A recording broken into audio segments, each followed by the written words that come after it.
All right, so I'm going to edit two photos super quick. I just picked a couple photos and downloaded them from a flash drive, so I don't know whose they are. Um, but here is what we're going to do real quick. First, I always crop, so I have a water drop photo selected here and then an orb photo.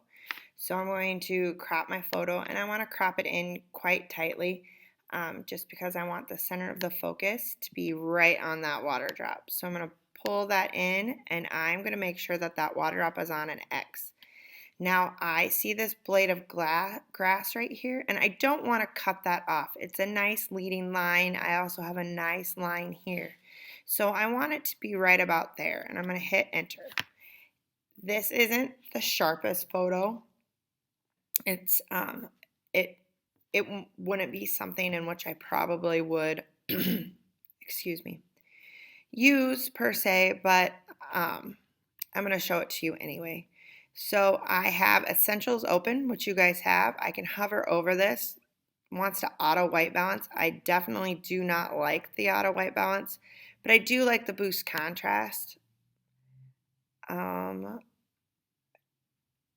going to calm the greens a little bit.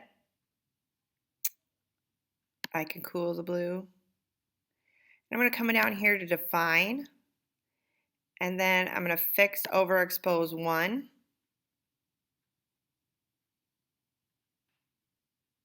And maybe lighten up the shadows as well. And pop the greens. And then I'm going to go into sharpen 1, sharpen 2, and sharpen 3 just for the heck of it. So now I'm going to compare. So as you can see, we have a much better photo on the right than we do on the left with just a few clicks. Now your food preset would be really nice to use in this as well, and don't forget to come in. I sharpened in that one, so you necessarily don't have to pick up the MCP polish, but you could also go through there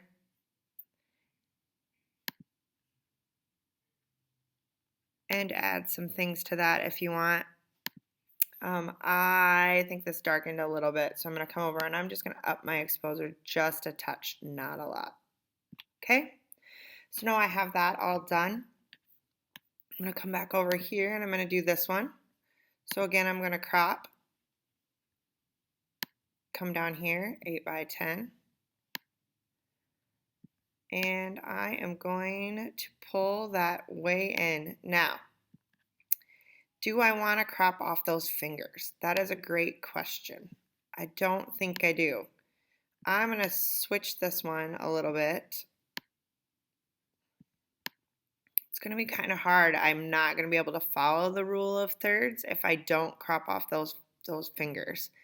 Just because I want to keep it out of that center quite a bit. I don't want to crop off his thumb. So I'm just going to pull this in pretty tight. I'm going to crop off the top ones, but not the bottom ones. So now I have this. I'm going to come in here.